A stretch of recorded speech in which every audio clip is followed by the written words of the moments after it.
बच्चों लोग last class में लोग थर्मोकेमिस्ट्री में क्या कवर कर रहे थे, तो ध्यान देना। लास्ट क्लास में लोग सीखे हैं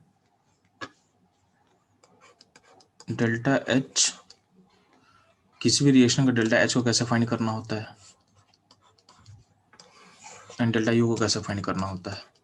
ठीक है, जब डेल्टा यू को फाइंड करने का तरीका क्या था कि अब रिएक्शन इसमें हम लोग बॉम्ब कैलोरीमीटर यूज करेंगे। तो बॉम्ब कैलोरीमीटर में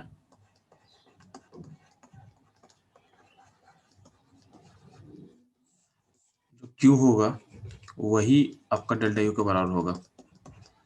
ठीक है, और डेल्टा एच को निकालने का तरीका हम लोग समझे थे, और डेल्टा एच ऑफ रिएक्शन निकालने के लिए, तो डेल्टा एच ऑफ रिएक्शन निकालने के लिए हम लोग क्या क्या तरीका हम सीख चुके हैं अभी तक। यूजिंग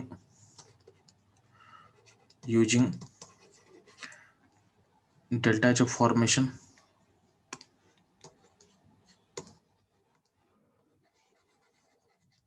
ठीक है, using delta H of formation हम निकाल सकते हैं। कुछ नहीं करना, इसमें क्या बोला गया है, फॉर्मेशन में कैसे निकालना बोला गया है। तो सारा फॉर्मेशन ऑफ प्रोडक्ट यानी प्रोडक्ट का फॉर्मेशन वैल्यू को देख लेना, ऐड कर लेना, माइनस रिएक्टेंट का फॉर्मेशन वैल्यू को माइनस कर देना, और अगर जो कोफिशिएंट होगा उसे मल्टीप्लाई करते जाना, क्योंकि जो फॉर्मेशन वैल्यू दिया रहता है वो पर मोल दिया रहता है, पर मोल दिया रहता है। ठीक है, सिमिलरली हम लोग इससे सीख चुके हैं using bond dissociation enthalpy. Bond dissociation enthalpy के डेटा से भी हम डेल्टा एच ऑपरेशन निकाल सकते हैं। ठीक है, कैसे बोल रहे थे उसके लिए हम लोग, उसके लिए बोला गया था कि summation of all bond dissociation enthalpy of reactant minus summation of all bond dissociation enthalpy of product. तो इस तरीके से हम डेल्टा एच निकाल सकते हैं। ठीक है, और किसी भी रिएक्शन का डेल्टा एच कैसे निकाल सकते हैं, तो एक टॉपिक था हेस्ट लॉ यूज करके, तो इसको भी तक नहीं कवर किए हैं। हेस्ट लॉ का यूज करके भी हम डेल्टा एच ऑपरेशन निकाल सकते हैं। ठीक है, तो इसको आज हम लोग कवर करेंगे, हेस्ट लॉ क्या होता है। ठीक, इसके अलावा ध्यान देना, इसके अलावा ध्यान देना, इसके अलावा हम सीख रहे थे कि डेल्टा एच ऑफ रिएक्शन का टाइप क्या था। ठीक है, तो रिएक्शन तो एक आर से पी एक कॉमन रिएक्शन होता है, मतलब ये रिएक्शन होता है। ठीक है, मान लेते हैं। ठीक है, तो इस रिएक्शन का जो एनर्जी चेंज होगा उसको हम डेल्टा एच लिख रहे हैं, और इसको बोलते हैं delta H of change of enthalpy change of reaction बोलते हैं हम लोग। ठीक है, तो रिएक्शन का टाइप होता है, रिएक्शन का टाइप होता है। ठीक है, तो टाइप में क्या क्या होता है जी, तो हम लोग पढ़ चुके हैं। एक होता है फॉर्मेशन, तो फॉर्मेशन का टाइप हम पढ़ चुके हैं, फॉर्मेशन का मतलब क्या होता है। ठीक है, और क्या हो सकता है, कॉम्बशन, ये भी हम लोग कवर कर चुके हैं। तो फॉर्मेशन क्या होता है समझ में आता है, किसी भी कंपाउंड का फॉर्मेशन रिएक्शन लिखने बोलेंगे तो आप लिख पाओगे, आप लोग बता दिया गया है। ठीक है, फॉर्मेशन हो चुका है, कंबशन हो चुका है, और क्या सीखना हमको है, वो सीखना है न्यूट्रलाइजेशन के बारे में।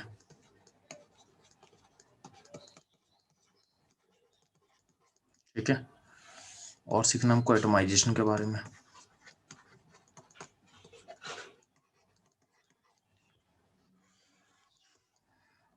और सीखना हमको बॉन्ड डिसोसिएशन एंथैल्पी के बारे में।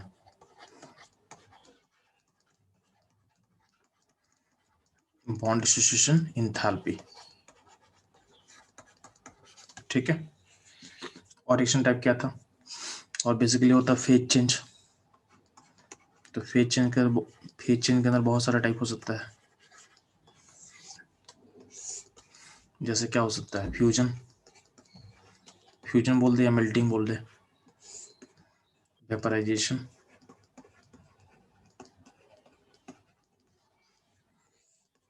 और क्या हो सकता है, सब्लिमेशन हो सकता है।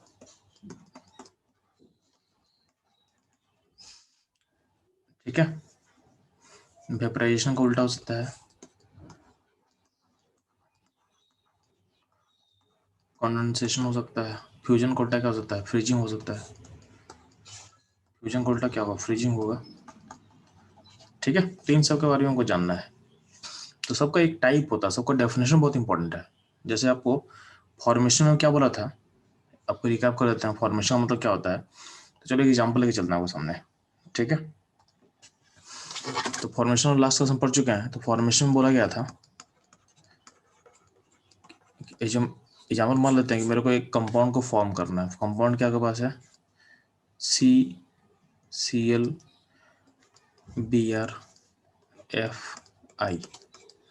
ये कंपाउंड है जिसको हमको फॉर्म करना है। C मतलब कार्बन है, बाकी क्लोरीन ब्रोमीन आयोडीन फ्लोरीन है। ठीक है, तो इस कंपाउंड को फॉर्म करा। तो फॉर्मेशन का मतलब होता है कंपाउंड का हमेशा एक मोल होगा, यानी कंपाउंड का जो कोफिशिएंट होगा राइट साइड में वो हमेशा 1 होना चाहिए। उसमें 2 3 4 मत लगाना। ठीक है, कहाँ से बनेगा? तो अपने एलिमेंट के स्टेबल सेट है। तो यहाँ पे कार्बन का सेट क्या होगा? Graphite solid. क्लोरीन का क्या होगा? तो यहाँ पे एक क्लोरीन है, राइट में एक क्लोरीन है, तो लेफ्ट में एक क्लोरीन होना चाहिए। बट क्लोरीन का स्टेबल सेट क्या होता है? Cl2। Cl2 गैस लेंगे, उसको हाफ से मल्टीप्लाई कर लेंगे। सिमिलरली Br2 लिक्विड होगा, उसको हाफ से मल्टीप्लाई कर लेंगे। ठीक है, F2 क्या होगा? F2 भी गैस होगा, उसको हाफ से मल्टीप्लाई कर लेंगे। और I2 का स्टेट क्या होता है जी? तो I2 का स्टेट होता है सॉलिड। सारा स्टेट होना चाहिए स्टेबल स्टेट। किस पॉइंट पे? तो टेम्परेचर 298 केल्विन होना चाहिए प्रोसेस में, और प्रेशर होगा 1 बार। इस स्टेट पे I2 का स्टेबल स्टेट क्या होता है? सॉलिड, तो हाफ I2 स्टेट होगा सॉलिड। यानी ये इसका फॉर्मेशन रिएक्शन हुआ, इसका फॉर्मेशन रिएक्शन हुआ। ठीक है, एग्जाम्पल मान लेंगे, अगर लिखना होगा फॉर्मेशन रिएक्शन लिखना है Hg2 BrCl का, तो मरकरी लेंगे। तो मरकरी का स्टेबल स्टेट क्या? तो मरकरी लिक्विड होता है, 2 मरकरी लगाएंगे, क्योंकि राइट इम्पोर्ट हमेशा एक ही होना चाहिए। फिर क्या करने बोल रहे हैं आपको? फिर बोला गया ब्रोमीन, तो ब्रोमीन एक है तो Br2 लेंगे, लिक्विड होगा, हाफ लगा देंगे। क्लोरीन एक है तो उसके क्या होगा? Cl2 लेंगे, गैस लेंगे और हाफ लगा देंगे। तो इस तरह से आपको फॉर्मेशन रिलेशन लिखना है, आप सीख चुके हो। ठीक है, और फॉर्मेशन रिएक्शन का जो एंथैल्पी चेंज होता है उसको बोलते हैं एंथैल्पी ऑफ फॉर्मेशन।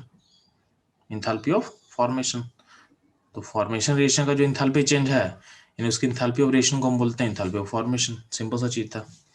हम लोग कंबशन सीखे थे। ठीक है, तो कंबशन में क्या बोला गया था आपको? कंबशन में बोला गया था आपको कि आपको जो भी फ्यूल है उसको बर्न करना, और फ्यूल हमेशा लिमिटिंग रिएजेंट होगा। तो फ्यूल का हमेशा एक मोल लेना आपको। आपका जो जलने वाला जो सब्सटेंस है ना, जो फ्यूल है, उसको हमेशा आपको एक मोल लेना है। तो फॉर एग्जांपल देते हैं आपको सामने, जैसे मान लेते हैं C6H5OH लेते हैं, और इसका कंबशन लिखो। तो ये बेसिकली फिनॉल है। तो फिनॉल का स्टेट लिक्विड होगा, लिक्विड लिखना पड़ेगा मेरे को। ठीक है, इसमें कार्बन कितना है जी? तो कार्बन 6 है, तो 6 कार्बन होगा तो क्या होगा? 6CO2 होगा। जो कंबशन प्रोसेस जिनके हम लोग कर रहे हैं, तो सारे का क्या होता है? सारे का स्टेट स्टैंडर्ड होता है, यानी टेम्परेचर कितना होता है? 298 केल्विन, प्रेशर होता है 1 बार। यानी इसी कंडीशन में मेरे को कंबशन करना है, इसी कंडीशन में मेरे को कंबशन करना है। ठीक, तो ध्यान दोगे। तो 6CO2 हो गया, प्लस H कितना है? 6 है, तो क्या होगा? 3H2। इस स्टेट पे वाटर का स्टेट लिक्विड होता है। लिख दिए। तो अब देखो राइट में कितना आपका बर्निंग हो चुका है। राइट में कितना ऑक्सीजन यूज हुआ है चेक करो एक बार। तो राइट में 12 + 3 15 ऑक्सीजन है। 15 में से आपका एक तो यहाँ पे बैलेंस हो जाएगा, तो बचा 14 डालना है मेरे को। तो O2 कितना यूज करेंगे? तो O2 14 के लिए क्या होगा? 7 O2 लगा दो। तो ये हो गया आपका कंबशन इक्वेशन। ठीक है, कंबशन इक्वेशन में वाटर का स्टेट क्या होता है? लिक्विड होता है, ध्यान देना। ठीक है, तो कंबशन आप इस तरह से लिखना सीख चुके हो। अब हम लोग फर्दर सीखेंगे। तो फर्दर हमको क्या सीखना है? तो एटमाइजेशन का मतलब क्या होता है। ठीक है, तो अगला मान लेते हैं हमको सीखना है एटमाइजेशन के बारे में।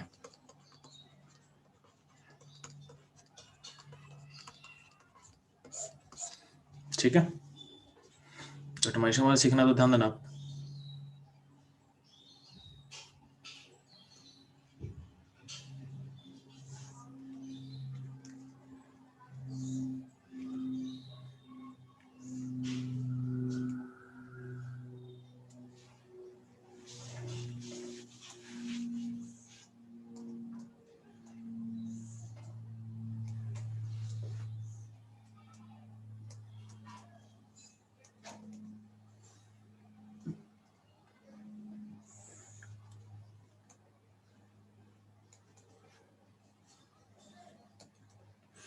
यहाँ पे देखो, यहाँ पे आपको नोट्स में लिखा होगा, दिख रहा होगा एटमाइशन, ठीक है। एटमाइशन का मतलब होता है एटम में चेंज करना। एटमाइशन का मतलब होता है convert into atom, convert two atoms, ठीक है। तो जो, और आपको पता है कि एटम का स्टेट क्या होता है, गैस होता है। किसी भी एटम का स्टेट क्या होगा, गैस होगा। तो जो भी चीज दिया रहेगा उसको आप एटम में चेंज कर दो। एटम में चेंज कर दो मतलब उसको गैसियस एटम में चेंज कर देना आपको, ठीक है। जैसे मान ले सोडियम सॉलिड है, तो सोडियम सॉलिड का एटमाइजेशन का मतलब क्या होगा, सोडियम सॉलिड को भेजना है सोडियम गैस में। मरकरी लिक्विड का एटमाइजेशन का मतलब होगा मरकरी लिक्विड को भेजना मरकरी गैस में। आयरन सॉलिड का एटमाइजेशन का मतलब क्या होगा, आयरन सॉलिड को भेजना आयरन गैस में, ठीक है। H2 गैस, हाइड्रोजन गैस का एटमाइजेशन मतलब है उसको तोड़ दो उसको एटम में, तो 2H gas. CO2, CO2, CO2 का एटमाइजेशन का मतलब क्या होगा, इसमें कार्बन ऑक्सीजन है, तो उसको carbon gas plus O gas में भेज दो। CCl4 लिक्विड का एटमाइजेशन का मतलब होगा carbon gas plus 4Cl gas, ठीक है। सिमिलरली अब बोलते हैं Br2 लिक्विड का एटमाइज करना मतलब क्या होगा, 2Br गैस। I2 सॉलिड का एटमाइजेशन का मतलब क्या होगा, 2I गैस, ठीक है। तो एटमाइजेशन मतलब उसके एटम में भेजो और एटम का गैसियस स्टेट में भेजो उसको, ठीक है। तो एटमाइजेशन का मतलब जैसे एग्जाम्पल एक और देते हैं, जैसे बोल रहे हैं कैल्शियम कार्बन का एटमाइजेशन लिखना मेरे को, मान लेते हैं।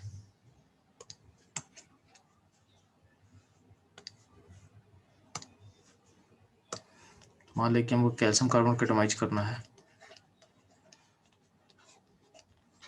तो कैल्शियम कार्बन एटम क्या है, कैल्शियम, इसका सॉलिड स्टेट है, वैसे तो अब calcium gas plus carbon gas plus 3 oxygen gas, यानी उसके एटम के गैसेस फेज में भेज देना है, ठीक है। आपका लेफ्ट साइड में जो भी है उसको एक मोल है, एक मोल रहने देना, राइट में उसको एटम के अकॉर्डिंग चेंज कर देना, ठीक है। एंड जिसको भी एटमाइज कर रहे हो उसका एक मोल लेना लेफ्ट में, राइट में उसके अकॉर्डिंग बैलेंस करना, ठीक है। जैसे मोल है कि O3 को एटमाइज करो, तो O3 गैस को आप लिख सकते हो 3O गैस, इसका एटमाइजेशन रेशन होगा। एटमाइजेशन रेशन का मतलब सिंपल सा है, उसको अपने गैसेस एटम में भेज दो सारे को, ठीक है। इसमें कोई दिक्कत हो तो पूछ लो मेरे से बच्चे लोग, इसमें एटमाइजेशन में। एटमाइजेशन क्लियर बच्चे लोग आपको?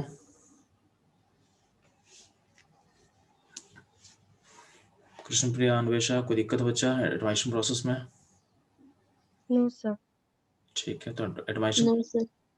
देखो इस अभी थर्मोकेमिस्ट्री में है क्या ना, कि आपको जो प्रोसेस बोले हैं उसको बस रिएक्शन के फॉर्म में लिखना आना चाहिए।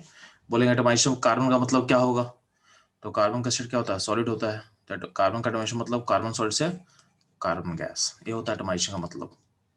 तो हम किसी का एटमाइजेशन बोल सकते हैं आपको, जैसे बोलेंगे आपको एटमाइज करना है फेरस सल्फेट को, तो फेरस सल्फेट का एटमाइजेशन का मतलब आपको समझ में आना चाहिए। हम क्या कर रहे हैं, इस सॉलिड को भेज रहे हैं Fe गैस में, सल्फर गैस में और 4O गैस में, ये आपको समझ में आना चाहिए। यानी अब हर वर्ड का आप रिएक्शन लिख पाओ, उसको रिएक्शन के फॉर्म में चेंज कर सकते हो, ठीक है। तो ये आपको समझ में आना चाहिए कि एटमाइजेशन का मतलब हम करने क्या वाले हैं, ठीक है। हर जिस किसी का एटमाइजेशन करेंगे उसको एटम अपने एटम के गैसेस फेज में चेंज कर देंगे, बस इतना ही काम करना है एटमाइजेशन का मतलब, ठीक है।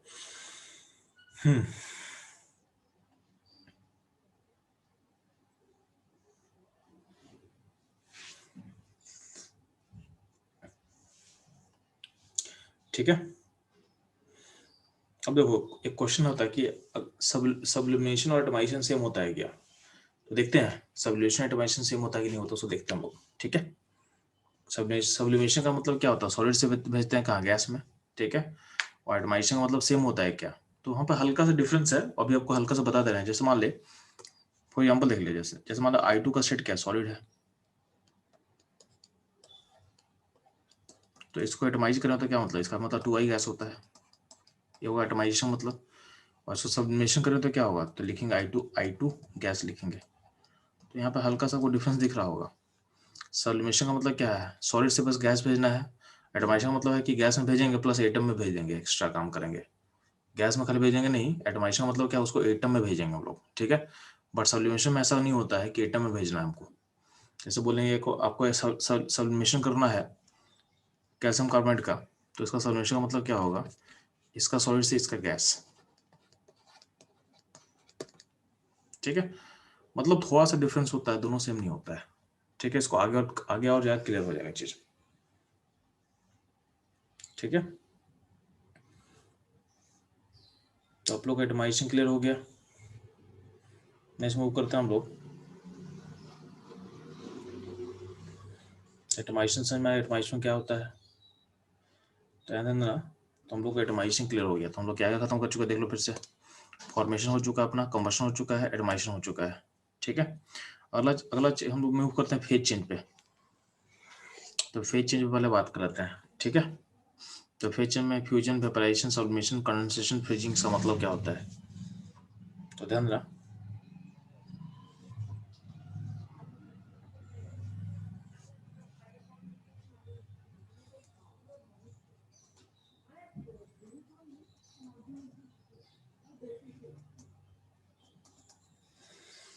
तो ध्यान ना, फेज चेंज अगर हम बात करते हैं फेज चेंज का, तो फ्यूजन का मतलब क्या होता है, जिस फ्यूजन का मतलब होता है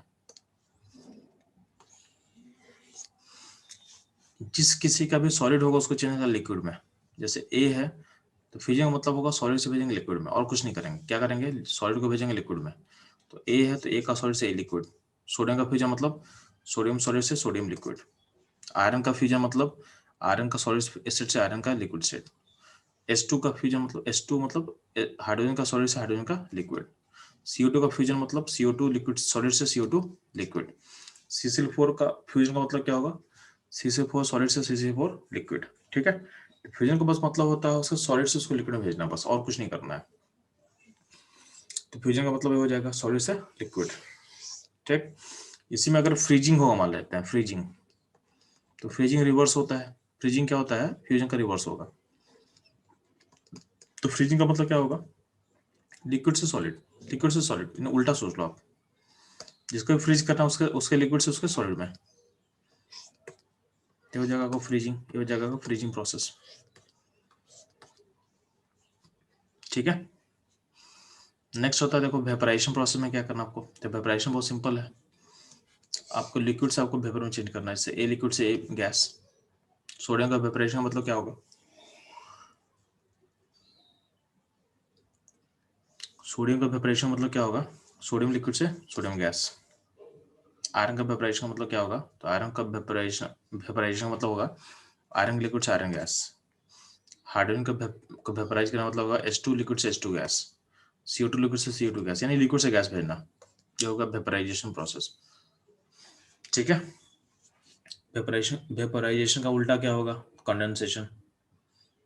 कंडेंसेशन मतलब क्या होता है, लिक्विड से सॉरी गैस से लिक्विड।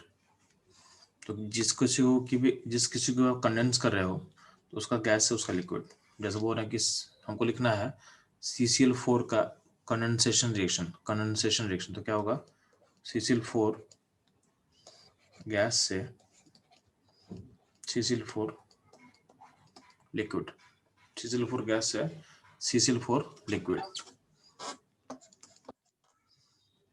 ठीक है, ये होता है आपका कंडेंसेशन प्रोसेस। ठीक है, Br2 का बोलेंगे तो क्या होगा, Br2 गैस से Br2 लिक्विड लिख दोगे आप। तो जिस किसी भी कंडेंस करना है उसका गैसेस फेज से उसके लिक्विड फेज में आपको चेंज करना है। ठीक है, और ध्यान रहा अगला आपके पास सब्लिमेशन प्रोसेस। ध्यान ना, सब्लिमेशन का मतलब क्या होता है, जिस किसी को हम सब्लिमेशन करेंगे उसका सॉलिड से उसका गैस। जैसे सोडियम का सब्लिमेशन क्या होगा, सोडियम सॉलिड से सोडियम गैस। CO2 का सॉल्यूशन क्या होता है, CO2 सॉलिड से CO2 गैस। I2 का सॉल्यूशन मतलब I2 सॉलिड से I2 गैस। CI4 का सॉल्यूशन का मतलब CI4 सॉलिड से CI यहाँ पर CI4 है तो यहाँ पर CI4 लिख दे, CI4 गैस। ठीक है, तो उसका सॉलिड से उसका गैस भेजना है, उसका सॉलिड से उसका गैस भेजना है, होगी आपका सब्लिमेशन प्रोसेस। उसके सॉलिड से उसका गैस भेजना है। ठीक है, तो इस तो हम लोग क्या खत्म कर लिए बच्चे लोग, तो हम लोग फेज चेन का सारे रिएक्शन खत्म कर लिए। हम लोग फ्यूजन यानी हम लोग को फ्यूजन समझ में आ गया, वेपराइजेशन हो गया, सब्लिमेशन हो चुका है, कंडेंसेशन हो चुका है, एंड फ्रीजिंग हो चुका है। ठीक है, नेक्स्ट मूव करते हैं हम लोग बॉन्ड डिस्ट्रीब्यूशन एंथैल्पी पे। ठीक है, तो ध्यान देंगे।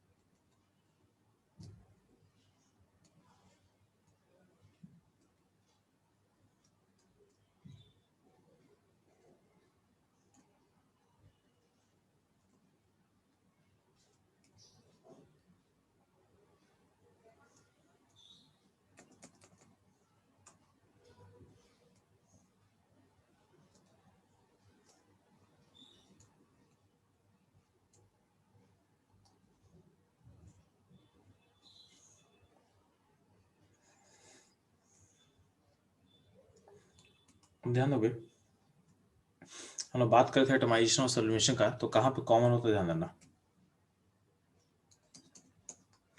तो यहाँ पे आपको लिखा हुआ दिख रहा होगा नोट्स पे, ध्यान दोगे कि एटमाइजेशन का मतलब होता है to convert it into atoms. Atomization का मतलब होता है to convert it into atoms. ठीक है, तो ये आपको समझ में आ गया। अब ध्यान देना, जो मेटल होता है ना, मेटल, तो मेटल का बेसिकली मेटल का सॉलिड स्टेट होता है। तो मेटल को एटमाइज करने का मतलब क्या होता है, मेटल को सॉलिड फेज से भेजते हो गैस फेज में। तो मेटल का एटमाइजेशन और उसका सॉल्यूशन सेम होता है। तो for metal there atomization and solution is same, क्योंकि दोनों का मतलब सेम होगा, सॉलिड से लेके गैस में भेजना। ठीक है, एक्सेप्ट मरकरी। मरकरी में जो एटमाइजेशन होगा, तो मरकरी का नेचुरल स्टेट क्या होता है, लिक्विड। मरकरी का एटमाइजेशन होता है मरकरी लिक्विड से मरकरी गैस। तो मरकरी के लिए सॉल्यूशन और एटमाइजेशन सेम नहीं होगा। ठीक है, तो ये ध्यान देना आप लोग। मरकरी का एटमाइजेशन होता है मरकरी लिक्विड से मरकरी गैस, और मरकरी का सॉल्यूशन क्या होगा, तो मरकरी का सॉल्यूशन होता है मरकरी सॉलिड से मरकरी गैस। तो यहाँ पर डिफरेंस होगा। ठीक है, इसके अलावा बाकी सारे मेटल का एटमाइजेशन और सॉल्यूशन सेम होता है। मेटल में ध्यान देना। ठीक है, for metal there atomization and solution are same. ठीक है, इसके अलावा कहीं कोई एलिमेंट होगा, कोई एलिमेंट अगर सॉलिड स्टेट में होगा, कोई एलिमेंटल एलिमेंट जैसे सॉलिड स्टेट में, जैसे मान लीजिए कि कार्बन होता है, तो कोई एलिमेंट अगर सॉलिड स्टेट में होगा तो उसमें भी एटमाइजेशन सॉल्यूशन क्या होगा, सेम होगा। जैसे मान लो कार्बन, कार्बन सॉलिड से अगर इसको एटमाइज करें मतलब क्या होगा, कार्बन गैस भेजना, और इसका सॉल्यूशन भी क्या होगा, सेम होगा। तो किसी भी एलिमेंट का सॉलिड स्टेट से उसके गैसेस से भेजने वाला प्रोसेस में अगर कोई एलिमेंट अपने अपने सॉलिड स्टेट में है, ठीक है, तो उसका एटमाइजेशन और सॉल्यूशन क्या होता है, सेम होता है। ठीक है, तो जनरली क्या होता है, मेटल्स का एलिमेंटल स्टेट सॉलिड होता है, मरकरी को छोड़ के। कार्बन का क्या होगा, सॉलिड होगा, मान लेते हैं हम। ठीक है, तो इन सब केस में क्या होगा, इन सब केस में क्या होगा, इनका एटमाइजेशन और सॉल्यूशन दोनों क्या होता है, सेम होता है। ठीक है, बट इसको हर जगह आप नहीं बोल पाओगे, इसको आप हर जगह नहीं बोल पाओगे। जैसे मान लो कि Br2, तो Br2 लिक्विड से 2Br गैस, ये हो गया आपका एटमाइजेशन प्रोसेस। ठीक है, I2 का एटमाइजेशन क्या होगा, I2 सॉलिड से 2I गैस। ठीक है, तो इसका सॉल्यूशन अलग होगा, एटमाइजेशन अलग हो रहा है इन सबका। ठीक है, ये आप ध्यान देना, ये आप ध्यान दोगे। हम बात करें बॉन्ड डिस्ट्रीब्यूशन एंथैल्पी का, तो ध्यान देना।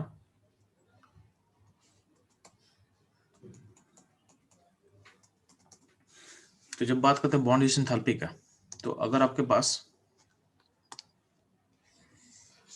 कोई एलिमेंट है, कोई एलिमेंट जैसे मान लो सोडियम है, आयरन है, मरकरी है, कार्बन है, तो उनको, उनका बॉन्ड तोड़ने का मतलब होता है उनको बॉन्ड तोड़ के भेज दो एटम्स में। तो बॉन्ड तोड़ने का मतलब होता है उनके सॉलिड्स उनको भेजना है गैस में। तो इसको हम आराम से लिख रहे हैं, ध्यान देना।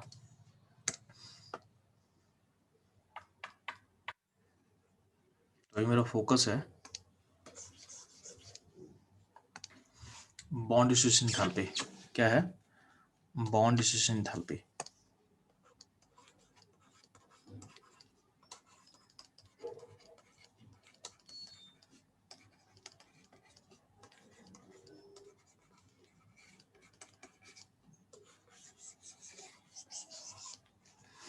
ठीक है, तो बॉन्ड डिस्ट्रीब्यूशन एंथैल्पी ध्यान देना। अगर हम मेटल का बात करते हैं, मेटल है या फिर एलिमेंट जो सॉलिड स्टेट में एग्जिस्ट करता है, उनसे में ध्यान देना। तो जनरली मेटल का, मेटल का सेट सॉलिड होता है, तो मेटल सॉलिड से मेटल गैस, ये वजह का उनका बॉन्ड तोड़ने का मतलब। और बोल रहे हैं सोडियम का बॉन्ड तोड़ने का मतलब क्या है, तो सोडियम सॉलिड से सोडियम गैस भेजना। ठीक है। मरकरी के लिए क्या हो जाए, तो मरकरी लिक्विड से मरकरी गैस। मेटल में मरकरी को छोड़ के बाकी सारे एसिड का सॉलिड होता है, इसलिए सॉलिड ले रहे हैं। मरकरी का एसिड लिक्विड होता है, इसलिए इसको लिक्विड से तोड़ा जा रहा है। ठीक है। कार्बन सॉलिड से कार्बन गैस, ये होगा इन सब का बॉन्ड एंथैल्पी। ठीक है। ये किसके लिए हम बात कर रहे हैं, तो बात करें मेटल या फिर ऐसा एलिमेंट जो कि सॉलिड स्टेट में एग्जिस्ट करता है। अगर बात करते हैं हम लोग डायटोमिक मॉलिक्यूल का, तो फॉर डायटोमिक मॉलिक्यूल्स जो बॉन्ड एंथैल्पी होगा, ध्यान देना। जैसे मान ले H2 है, तो H2 का बॉन्ड तोड़ने का मतलब क्या होगा, H2 गैस से 2H गैस। ठीक है। यानी HH बॉन्ड तोड़ दिए तो पहुंच गए 2H में, तो ये हो गया इसका बॉन्ड एंथैल्पी। सिमिलरली बात करते हैं Cl2 गैस का बॉन्ड तोड़, Cl2 गैस का बॉन्ड एंथैल्पी क्या होगा, तो Cl2 गैस से भेजोगे आप 2Cl गैस में। ठीक है। यहाँ तो कोई दिक्कत नहीं है। प्रॉब्लम होगा यहाँ पे, ध्यान देना। अगर रहेगा Br2, तो Br2 का एसिड लिक्विड होता है, तो यहाँ से आप बोलोगे हम भेज रहे हैं 2Br गैस में, इसको बॉन्ड एंथैल्पी बोलें कि नहीं बोलें, तो नहीं, ये नहीं होगा। Br2 लिक्विड से Br2 गैस में भेजना, 10 2Br गैस में भेजना, ये आपका बॉन्ड एंथैल्पी नहीं है। सिमिलरली और बोले कि I2 सॉलिड स्टेट में होता है, तो यहाँ से इसको आपको 2I गैस में भेज रहे हो, तो इसको भी आप बॉन्ड एंथैल्पी नहीं बोलोगे। ध्यान देना इसको, ध्यान से। तो यहाँ पे ध्यान देना कि Br2 मॉलिक्यूल ऐसा कुछ होगा, तो Br2 मॉलिक्यूल का फेज लिक्विड होता है, क्योंकि Br2 मॉलिक्यूल्स में एक वैन डर वाल इंटरेक्शन फोर्स होता है। इस इंटरेक्शन फोर्स के कारण क्या होता है, Br क्या होता है, आपस में लिक्विड स्टेट में होता है।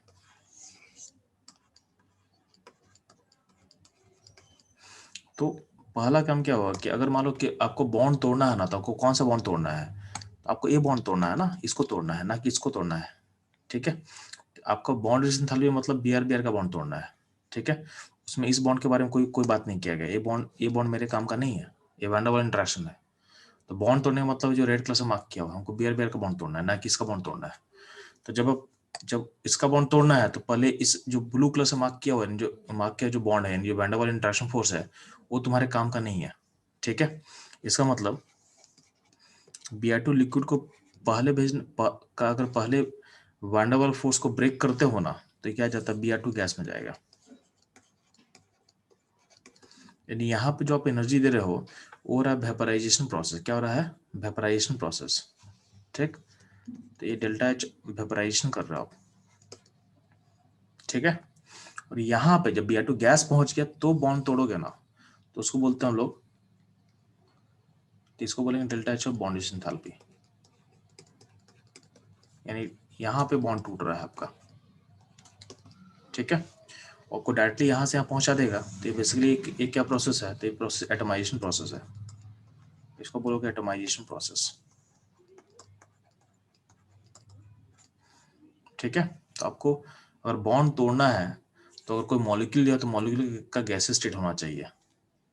तो ध्यान देना, बॉन्ड डिस्ट्रीब्यूशन एंथैल्पी में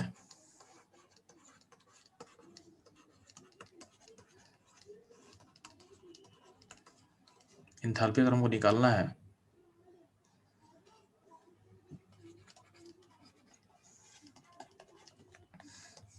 तो मॉलिक्यूल, अगर कोई मॉलिक्यूल होगा, तो मॉलिक्यूल का गैसेस स्टेट होना चाहिए। जैसे एग्जांपल देख, जैसे I2 है, तो I2 सॉलिड स्टेट से पहले इसको भेजेंगे I2 गैस में, इसको बोलते हैं लोग सब्लिमेशन प्रोसेस। और अब I2 का बॉन्ड तोड़, ये होगा आपका बॉन्ड एंथैल्पी। और यहाँ से यहाँ पहुँचा दिए, देख क्या होगा, ये होगा आपका एटमाइजेशन प्रोसेस। ये होगा एटमाइजेशन प्रोसेस। ठीक है। ये होगा आपका एटमाइजेशन प्रोसेस।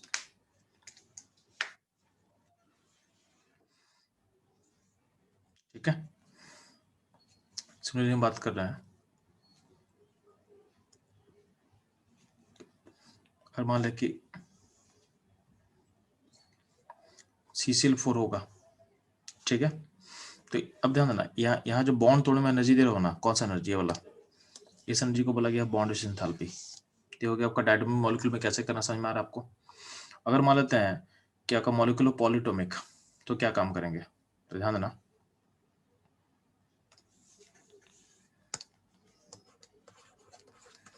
तो बॉन्ड डिस्टेंस एंथैल्पी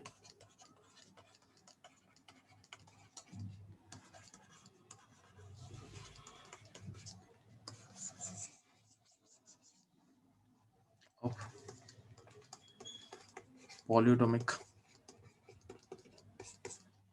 ध्यान, जैसे एग्जाम्पल ले रहे हैं CO2 या CCl4 मान लेते हैं, CCl4, तो CCl4 का स्टेट लिक्विड होता है, तो पहले तो इसको आपको गैस में भेजना पड़ेगा, पहले तो गैस में भेजना पड़ेगा। तो यहाँ पे क्या कौन सा एनर्जी आप दोगे, सप्लाई करोगे, सप्लाई करोगे आप वेपराइजेशन, एंथैल्पी ऑफ वेपराइजेशन, ठीक है। अब ध्यान देना, दूसरी से वो गैस यानी इसका मॉलिक्यूल इंडिपेंडेंट हो चुका है, ये सिंगल मॉलिक्यूल है, ठीक है। तो इसका फिगर हम बना के दिखा देना आपको, 4 क्लोरीन जुड़ा हुआ है, तो इसका बॉन्ड को एक एक करके तोड़ो, तो पहला बॉन्ड तोड़ने में मान लेते हैं एनर्जी x1 देना पड़ा मेरे को, तो ये पहला बॉन्ड टूट गया आपका, उसके बाद का बॉन्ड तोड़ने में हमको एनर्जी x2 देना पड़ा, तो अगला बॉन्ड टूट गया, फिर अगला बॉन्ड तोड़ने में एनर्जी हमको x3 देना पड़ा,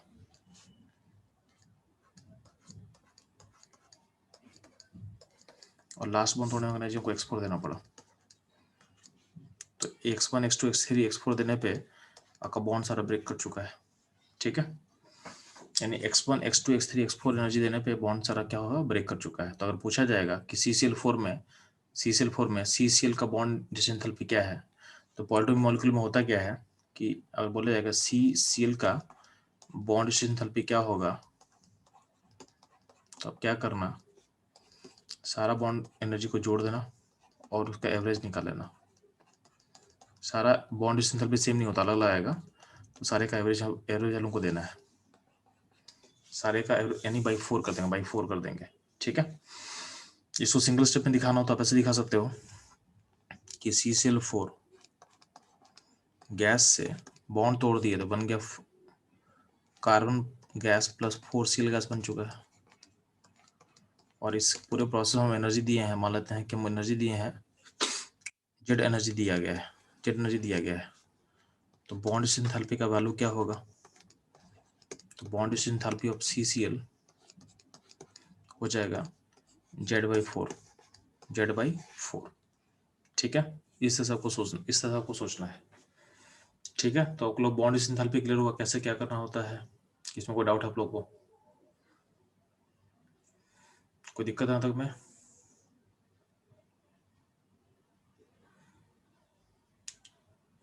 शुभ्रांशु, सोम, कोई दिक्कत है बच्चा, आशुतोष, कोई दिक्कत है बच्चा, नहीं,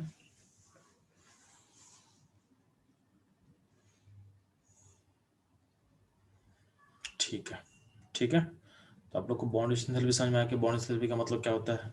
तो लास्ट आपका रिएक्शन टाइप बचा हुआ है न्यूट्रलाइजेशन रिएक्शन, ठीक है। लास्ट क्या होता है, न्यूट्रलाइजेशन, उसको पढ़ते हैं हम रोज, ठीक है।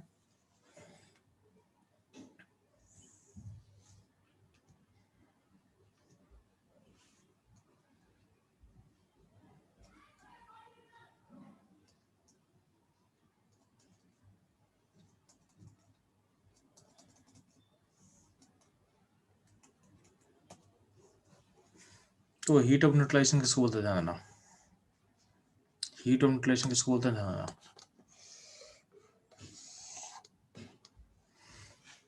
न्यूट्रलाइजेशन का मतलब क्या होता है ना कि एसिड बेस को अगर मिलाओगे तो न्यूट्रलाइजेशन प्रोसेस होता है, और इस प्रोसेस में जो भी हीट इवॉल्व करेगा उसको बोलते हैं हीट ऑफ न्यूट्रलाइजेशन। सिंपल सा बात कर रहे हैं, जब भी आप एसिड बेस को मिक्स करोगे तो न्यूट्रलाइजेशन प्रोसेस होगा, और उस प्रोसेस का हीट को बोलते हैं हीट ऑफ न्यूट्रलाइजेशन, उस प्रोसेस को बोलते हैं हीट ऑफ न्यूट्रलाइजेशन, ठीक है। अब ध्यान देना, तो बेसिकली अगर हम बात करते हैं केमिस्ट्री में तो बोला गया न्यूट्रलाइजेशन प्रोसेस का मतलब क्या होता है कि 1H+, सिंपल सा बात है ना, जैसे मान लीजिए HCl है तो HCl में 1H+ होगा, H2SO4 में क्या होगा 2H+ होगा, ठीक है, H3PO4 में कितना होगा 3H+ होगा। सिमिलरली हम बात करते हैं OH का तो NaOH में क्या होगा 1OH होगा, कैल्शियम हाइड्रोक्साइड में क्या होगा 2OH होगा, ठीक है। तो हम क्या बोले कि अगर मान लेते हैं कि एक OH और एक मोल OH माइनस और एक मोल H+ अगर आपका रिएक्ट करेगा न्यूट्रलाइज होगा तो वाटर बनता है, तो इसको बोलते हैं हम लोग 1 मोल H+ को बोलते हैं 1 equivalent of acid, in 1 mole OH को बोलेंगे 1 इक्विवेलेंट ऑफ बेस, ठीक है। तो अगर दोनों स्ट्रॉन्ग एसिड से आ रहा है, ठीक है, तो बोला क्या गया है कि अगर एक मोल H+ और एक मोल OH में से रिएक्ट करता है तो उस केस में आपका जो हीट इवॉल्व करता है उसका वैल्यू होता है इतना। ये आपको याद कर लेना है कि स्ट्रॉन्ग बेस से अगर एक मोल H+ आएगा और एक मोल OH माइनस आएगा तो उससे न्यूट्रलाइजेशन प्रोसेस होगा, उससे जो हीट इवॉल्व करेगा उसका वैल्यू होता है -57.1 किलो जूल या फिर -13.7 किलो कैलोरी। तो अगर क्वेश्चन में नहीं दिया रहेगा तो इसको आपको याद कर लेना है, या फिर जो डेटा क्वेश्चन में दिया रहेगा उसका यूज करेंगे हम लोग, ठीक है। तो अगर आपका स्ट्रॉन्ग से स्ट्रॉन्ग बेस होता है तो उससे क्या होता है, उससे आपका जो हीट इवॉल्व करेगा वो -57.1 किलो जूल होगा या फिर -13.7 किलो कैलोरी होता है, ठीक है, इसको आपको याद कर लेना है। तो हीट ऑफ न्यूट्रलाइजेशन में ध्यान दोगे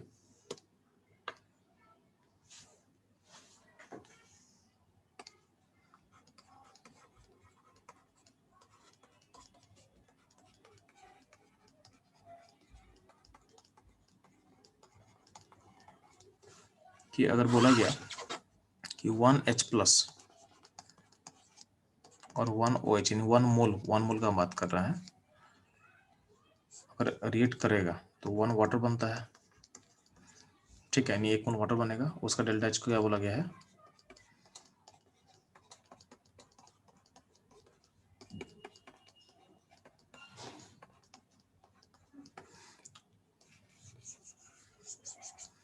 ठीक, तो 1 मोल H+ 1 मोल OH माइनस गिव्स 1 मोल वाटर, ठीक है।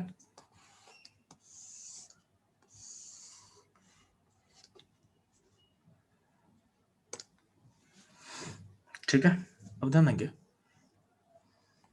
अगर मान लेते हैं कि आपका स्ट्रॉन्ग एसिड हो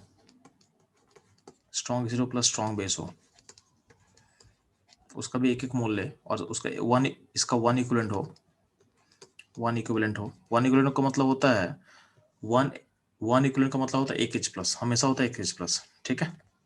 इसका 1 इक्विवेलेंट, स्ट्रॉन्ग बेस का भी 1 इक्विवेलेंट लें तो दोनों से न्यूट्रलाइजेशन प्रोसेस से हीट जो इवॉल्व होगा वो इतना ही होगा, तो 1 equivalent of strong acid 1 equivalent of strong base से इतना ही निकलेगा, ठीक है। 1 इक्विवेलेंट बोलने का मतलब 1H+ 1 OH माइनस, इसका मतलब यही होता है, ठीक। अब स्ट्रॉन्ग एसिड स्ट्रॉन्ग बेस में होता क्या ध्यान देना, जैसे मान ले कि तुम HCl लिया और NH लिया, तो HCl और NH क्या होता है, इसका बॉन्ड ऑलरेडी ब्रेक होता है, इससे जो H+ है तो HCl ऑलरेडी टूटा होता है किसमें H+ में, OH और Cl ऑलरेडी ब्रेक होता है वाटर में। NH क्या होता है, ऑलरेडी ये 2 पार्ट टूटा रहता है NH में और OH माइनस में, यानी जो स्ट्रॉन्ग बेस ऑलरेडी आयन के फॉर्म में रहता है, तो इसको जब मिक्स करोगे तो सब क्या होता है H+ और OH कंबाइन करेगा और हीट इवॉल्व करेगा, ठीक है। तो इसमें जो हीट इवॉल्व होता है उसमें क्या होता है H+ और OH के कॉम्बिनेशन से हीट इवॉल्व होता है। अब ध्यान दे कभी क्वेश्चन आता है कि अगर आपका वीक एसिड होगा तो क्या होगा, वीक एसिड स्ट्रॉन्ग बेस लेंगे तो क्या होगा। एग्जांपल ले रहे वीक एसिड का पास हम HCN, स्ट्रॉन्ग बेस का एग्जांपल ले रहे हैं NaOH, तो ध्यान ना NaOH तो ऑलरेडी अपने आयन में टूटा हुआ है, लेकिन HCN का आयन नहीं है, HCN आयन के फॉर्म में नहीं रहता है, उसको तोड़ने के लिए आपको एनर्जी देना पड़ेगा। तो यहाँ से अगर बात करते हैं H+ और C- लाने के लिए ये आपको एनर्जी देना पड़ेगा, लेकिन यहाँ पे बॉन्ड इसको delta H of bond distribution help पे वो तोड़ोगे, यानी कौन सा बॉन्ड का, यानी इस बॉन्ड को तोड़ने का आपको एनर्जी देना पड़ेगा, तो ये टूटेगा इसमें। अब क्या है, अब दोनों को कंबाइन करो तो अब वाटर निकलेगा, यानी वाटर बनेगा। तो यहाँ पे जो डेल्टा एच होगा, इसमें नेट डेल्टा एच कितना होगा जी? तो यहाँ का डेल्टा एच में कुछ तो बॉन्ड तोड़ने में दे दी हो, कुछ तो बॉन्ड तोड़ने में चला गया आपका, तो जितना एनर्जी निकलना चाहिए था उससे कुछ कम निकलेगा, उससे कुछ कम निकलेगा। तो यहाँ का जो डेल्टा एच होगा उसमें delta H of bond enthalpy भी होगा, जो कि पॉजिटिव वैल्यू है, जो कि पॉजिटिव वैल्यू है, पॉजिटिव वैल्यू प्लस प्लस, यानी जो हीट इवॉल्व होने वाला था, हीट इवॉल्व क्या होता है -57.1, यानी इतना हीट निकलने वाला था, तो उसमें कुछ एनर्जी को जो और कुछ में उससे जोड़ेंगे तो कुछ घट जाएगा। मतलब इतने हैं कि अगर मान लेते कि बॉन्ड एंथैल्पी अगर 10 होगा तो -50 यानी 57.1 निकला, लेकिन 10 एनर्जी हमको चाहिए था बॉन्ड तोड़ने के लिए, तो नेट एनर्जी कितना इवॉल्व करेगा? तो 47.1 एनर्जी इवॉल्व करेगा। यानी हम बोलना क्या चाह रहे हैं, जब भी वीक लोगे ना, जब भी वीक लोगे तो वीक एसिड हो या वीक बेस हो तो उसमें कुछ एनर्जी बॉन्ड तोड़ने में चला जाता है। तो जितना एनर्जी आपको इवॉल्व दिखता है ना, उसमें से कुछ ना कुछ एनर्जी तो निकलना कितना चाहिए था? निकलना चाहिए था इतना, इसमें से जितना भी कम होगा, मान लेते हैं -57, मान लेते हैं कि एनर्जी निकल रहा है -47.1, तो 10 का डिफरेंस है इसके रिस्पेक्ट में, तो 10 एनर्जी कहाँ गया है? तो गया है इसको बॉन्ड तोड़ने में, ठीक है। तो जब भी वीक एसिड या वीक बेस होता है तो उसमें क्या होता है, कुछ एनर्जी जो कम इवॉल्व होता है, तो जो एनर्जी जो कम इवॉल्व हुआ है वो कहाँ गया है? तो बॉन्ड को तोड़ने में गया हुआ है, बॉन्ड को तोड़ने में गया हुआ है, ठीक है। तो वीक एसिड, तो इसको ऐसे लिख सकते हैं, during neutralisation process of weak acid plus strong base और strong acid plus weak base और दो weak acid plus weak base, इन सब केसेस में जो इंथैल्पी, जो एनर्जी इवॉल्व होता है,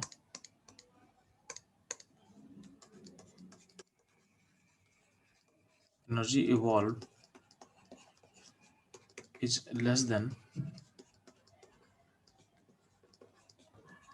57.1 किलो जूल होता है। क्यों? क्योंकि since some energy is required to break the bond, to break the bond, so some energy required to break the bond, तो कुछ एनर्जी बॉन्ड को तोड़ने में चाहिए होता है, इसलिए क्या होता है, आपका जो एनर्जी वॉल होता है वो कुछ कम होता है, ठीक। और ध्यान, इसको लिंक करते हैं हम लोग क्वेश्चन में, जैसे यहाँ ध्यान दे,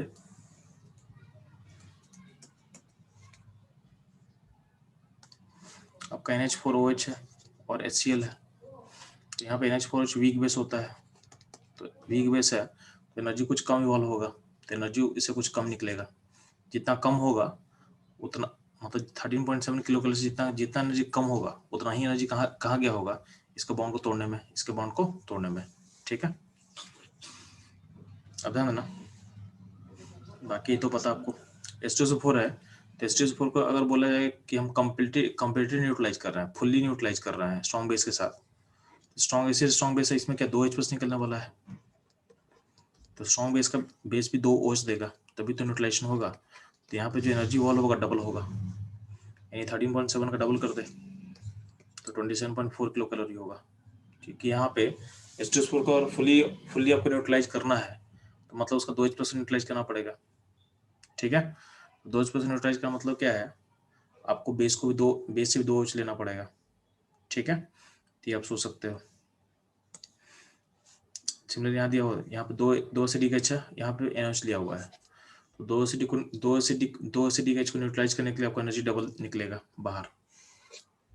यहाँ पे अगले क्वेश्चन में दिया हुआ है कि HCl प्लस NOH है, strong acid and strong base दिया हुआ है, strong acid and strong base दिया हुआ है, इसका न्यूट्रलाइजेशन प्रोसेस का जो एनर्जी चेंज है वो दिया हुआ है -55.9, ये आपको दिया हुआ क्वेश्चन में, यानी स्ट्रॉन्ग एसिड स्ट्रॉन्ग बेस का ये दिया हुआ है। तो जब दिया हुआ रहेगा उसी को लेके चलेंगे हम, ठीक है। तो इस क्वेश्चन में दिया हुआ था कि HCl प्लस NOH का जो न्यूट्रलाइजेशन प्रोसेस है उसमें जो एनर्जी चेंज हो रहा है -55.9 किलो जूल का, ठीक। अब बोला गया क्वेश्चन में कि HCN प्लस NOH का इंथैल्पी चेंज है -12.1 किलो जूल, यहाँ पर 1 है, ठीक है, 12.1। तो बोला गया कि HCN का बॉन्ड तोड़ने में कितना एनर्जी गया होगा, इसका पता करना आपको। तो आपको पता है स्ट्रॉन्ग से स्ट्रॉन्ग बेस में कितना है, 57.9 है, और week acid plus strong base में कितना है, -2.1 है। तो जो डिफरेंस होगा दोनों के बीच में, जो डिफरेंस होगा, तो डिफरेंस कितने का आ रहा है, तो 55.9 से 12.1 को घटा दे तो आंसर आ जाएगा 43.8 किलो जूल, ठीक है। तो डिफरेंस है, जो डिफरेंस एनर्जी का वही क्या होगा इसके बॉन्ड को तोड़ने में, वही क्या उसको बॉन्ड को तोड़ने में, ठीक है। तीसरे से हम लोग बॉन्ड डिस्ट्रीब्यूशन एंथैल्पी को निकालते हैं, ठीक है। तो जो एनर्जी का डिफरेंस होगा वही जाएगा बॉन्ड को तोड़ने में, ठीक है।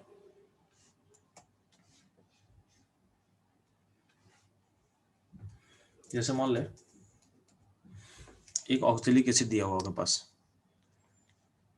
तो ऑक्जेलिक एसिड में दो H प्लस होता है, ठीक है। तो बोला गया कि अगर हम ऑक्जेलिक एसिड को कंप्लीट न्यूट्रलाइज करते हैं, ऑक्जेलिक एसिड को कंप्लीट न्यूट्रलाइज करते हैं तो इतना एनर्जी इवॉल्व करता है, -106.7 किलो जूल एनर्जी निकलता है, जो कि लॉजिकली कितना निकलना चाहिए था। तो ऑक्जेलिक एसिड में चूंकि 2H प्लस है तो इसको न्यूट्रलाइज करने में आपका निकलना चाहिए था -57.1 इंटू 2, यानी निकलना कितना चाहिए था, तो 114.2 निकलना चाहिए था, इतना निकलना चाहिए था।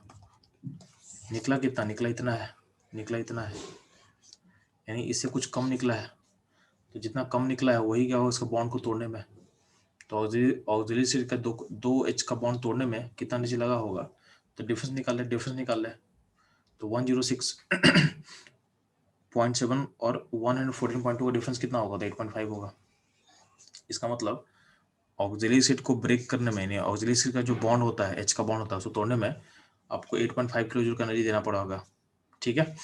तो ऑक्सिलरी एसिड में 2H प्लस का बॉन्ड होता है, तो दोनों को तोड़ने में इतना देना पड़ेगा, तो पर H प्लस कितना होगा, तो बाई 2 कर देना। अगर आपसे सिंगल H प्लस का बॉन्ड तोड़ने का पूछा जाएगा, अगर आपसे सिंगल H का बॉन्ड तोड़ने के लिए पूछा जाएगा तो क्या करोगे, 8.5 के को 2 से डिवाइड कर देना, 2 से आप डिवाइड कर देना, ठीक है। तो ये तो दो H का बॉन्ड तोड़ने का एनर्जी हो गया, तो सिंगल H का क्या होगा 8.5/2, ठीक है। तो ये रहेगा all about bond enthalpy, sorry neutralization enthalpy. इसमें एक चीज और ऐड करना है, ध्यान देना। ऐसा देखा गया है न्यूट्रलाइजेशन प्रोसेस में, तो जब भी न्यूट्रलाइजेशन हम करते हैं ना, तो न्यूट्रलाइजेशन ऑफ HF एक वीक एसिड होता है, ठीक है। इसका न्यूट्रलाइजेशन करेंगे स्ट्रॉन्ग बेस के साथ, तो जो एनर्जी इवॉल्व होता है ना, उसका मैग्नीट्यूड होता है वो इससे ज़्यादा हो जाता है, मतलब 57.1 से ज़्यादा हो जाता है, जबकि एक्सपेक्टेड ऐसा नहीं था। एक्सपेक्टेड क्या था, तो एक्सपेक्टेड था कि इसका एनर्जी चूंकि वीक एसिड है HF, तो एक्सपेक्टेड था कि जो एनर्जी इवॉल्व होगा उसका वैल्यू जो होगा वो 57.7 से कम होना चाहिए था, इससे कम होना चाहिए था। बट हम क्या बोल रहे हैं कि यहाँ पे जो एनर्जी इवॉल्व होगा 57.1 से ज़्यादा हो जाता है, क्या होता है, ज़्यादा हो जाता है। एनर्जी इवॉल्व होगा 57.1 से ज़्यादा हो जाएगा, ठीक है। अब ज़्यादा क्यों होता है इसका लॉजिक समझो ध्यान से। तो ये अगर HF रहेगा तो HF का जो न्यूट्रलाइजेशन एंथैल्पी है वो 57.1 से ज़्यादा होता है। सर रीजन समझो, यहाँ पे रीजन क्या है कि F छोटा साइज का होता है, F माइनस आयन का स्मॉल साइज होता है। स्मॉल साइज के कारण क्या होता है, F माइनस का वाटर में हाइड्रेशन बहुत ज़्यादा होता है, यानी एक होता है हाइड्रेशन एंथैल्पी, ये वाटर में जब आएगा तो यहाँ पे इंटरेक्शन होगा वाटर के साथ। स्मॉल साइज के कारण क्या होता है, इसके कारण इसका हाई हाइड्रेशन इंथैल्पी होता है।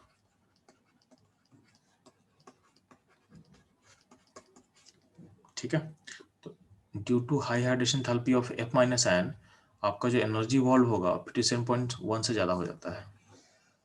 तो पूछे आपसे क्वेश्चन कि HF के केस में आपका जो न्यूट्रलाइजेशन इंथैल्पी है वो 57.1 से ज़्यादा क्यों होता था? आप रीजन क्या बताओगे?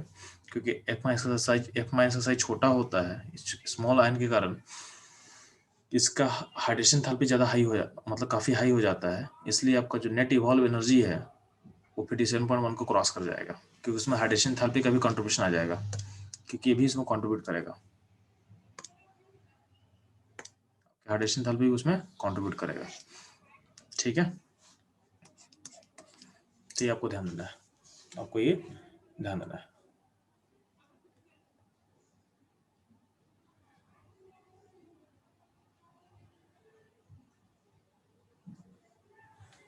ठीक है, तो ये रहेगा। अब इसमें यहाँ तक कोई दिक्कत आप लोगों को तो बताएंगे बराबर। चलो,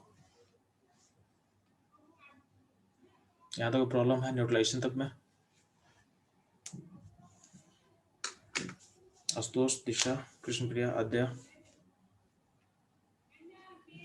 सोम, शुभ्रांशु, स्मृति, सरन्या, को प्रॉब्लम है तो बच्चा?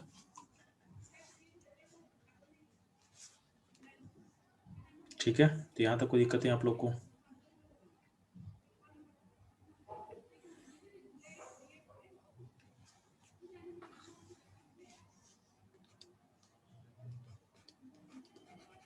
ठीक है, तो यहाँ तक कोई प्रॉब्लम नहीं है आप लोग को, तो चलते हम लोग आगे। तो हम लोग का सारा इंथैल्पी का टर्म जो भी था वो खत्म होता है। ठीक है, तो नेक्स्ट टॉपिक अपना रहेगा हेस लॉ।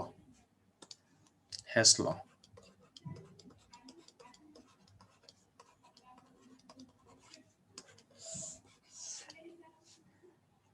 तो ध्यान देना,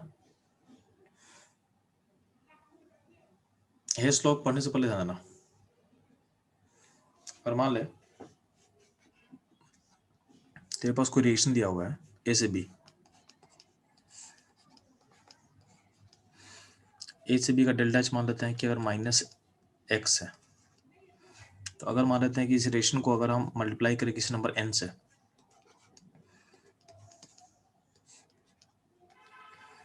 तो अगर रिएक्शन को n से अगर मल्टीप्लाई करते हैं तो आपको जो इंथैल्पी होगा वो भी n से मल्टीप्लाई हो जाएगा। ठीक है, यानी कोई रिएक्शन ए से बी दिया हुआ है और उस रिएक्शन को n से मल्टीप्लाई करें तो इंथैल्पी भी क्या होगा, n से मल्टीप्लाई हो जाएगा। ठीक है, यानी अगर बोलते हैं कि Na इंटू Nb का इंथैल्पी चेंज क्या होगा, तो इंथैल्पी चेंज क्या होगा, -nx हो जाएगा। सिमिलरली अगर आपको ए से बी रिएक्शन पता है और आपसे हम बोलेंगे ये रिएक्शन को उल्टा करो, ठीक है, तो रिएक्शन को रिवर्स करने का मतलब क्या होता है, मतलब अगर हम इसको बी से ए लिख रहे हैं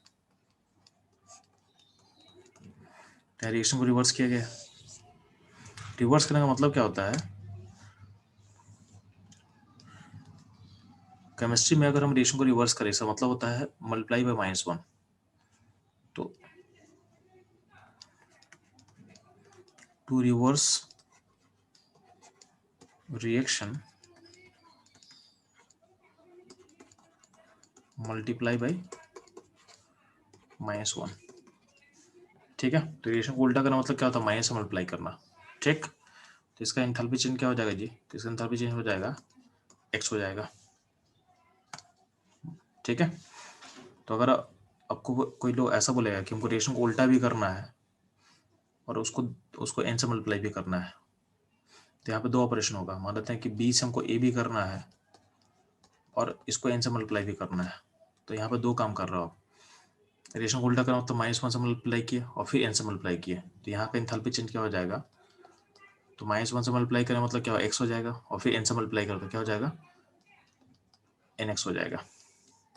ठीक है, तो बेसिक इंथैल्पी पे ऑपरेशन बता रहे हैं कि ऐसे ऐसे इंथैल्पी पे आप काम कर सकते हो। ठीक है, सिमिलरली अगर हम बात कर रहे हैं कि ए से बी जा रहा है, इसका इंथैल्पी चेंज आपको दिया हुआ -x, और एक रिएक्शन है जिसमें हम जा रहे हैं सी से डी में, इसका इंथैल्पी चेंज दिया हुआ आपको -y। तो अगर आपसे पूछा जाएगा कि इन दोनों रिएक्शन को जोड़ रहे हैं, 1 + 2 करेंगे, तो 1 + 2 करने का मतलब क्या होता है, A + C हो जाएगा और गिव्स B + D हो जाएगा। तो अगर हम रिएक्शन को जोड़ेंगे तो इसका एंथैल्पी भी क्या होगा, दोनों एंथैल्पी का सम होगा। इसको मान लो 1 बोल देते हैं, इसको 2 बोल देते हैं। इसका एंथैल्पी चेंज क्या होगा, ΔH1 + ΔH2, यानी -x - y हो जाएगा। ठीक, यानी इस रिएक्शन का एंथैल्पी चेंज क्या हो जाएगा, अगर हम दो रिएक्शन को ऐड किए तो उसका एंथैल्पी भी क्या होगा, ऐड होगा। अगर मान लो हम ऐसा करना चाहते हैं कि A + B, हम 2A + 3C गिव्स 2B और +3D करना चाहते हैं। तो इस रेशियो को पाने के लिए क्या करना पड़ेगा मेरे को, हम अगर आप रेशियो को ऊपर चेक करोगे तो बेसिकली हम क्या हैं, तो पहले रेशियो को 2 से मल्टीप्लाई किए हैं और प्लस किए हैं, और सेकंड रेशियो को 3 से मल्टीप्लाई किए हैं और इसको हम ऐड किए हैं। यानी हम रेशियो में ऑपरेशन क्या किए हैं, तो फर्स्ट को 2 से मल्टीप्लाई किए हैं और सेकंड को 3 से मल्टीप्लाई करके हम जोड़े हैं। ठीक है, तो उतना करेंगे तो रेशियो में मिल जाएगा। और अब हम चाहते हैं कि इस रेशियो का एंथैल्पी चेंज कैसे निकालेंगे, तो ध्यान देना। तो बोला क्या गया है कि आप इसका एंथैल्पी चेंज कैसे लिखोगे, तो पहले वाले को आप के एंथैल्पी को 2 से मल्टीप्लाई करो प्लस सेकंड एंथैल्पी को 3 से मल्टीप्लाई करो। यानी जो काम आप रेशियो में कर रहे हो ना, वही काम आपको एंथैल्पी में कर देना। जो काम आप रेशियो में करने वाले हो वही काम एंथैल्पी में करके काम करो, तो अपने आप आपका आंसर आ जाएगा। तो इसका आंसर होगा -2x - 3y। यानी इस रेशियो का जो बॉटम वाला रेशियो है उसका एंथैल्पी चेंज हो जाएगा, -2x - 3y हो जाएगा। ठीक है, तो सिंपली है, आप जो ऑपरेशन रिएक्शन में करने वाले हो वही ऑपरेशन एंथैल्पी में कर दोगे तो आपका एंथैल्पी चेंज आ जाने वाला है। ठीक है, अब ध्यान दो, हेस्ट लॉ क्या बोलता है, समझा ध्यान से आप।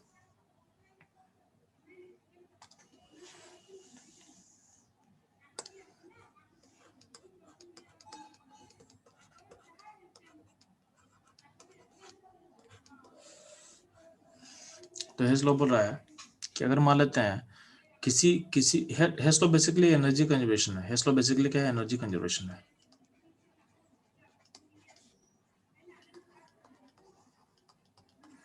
तो बोला गया है कि एनर्जी का जो चेंज होता है वो आगे पाथ पे डिपेंड नहीं करता है। एनर्जी का चेंज यानी change of energy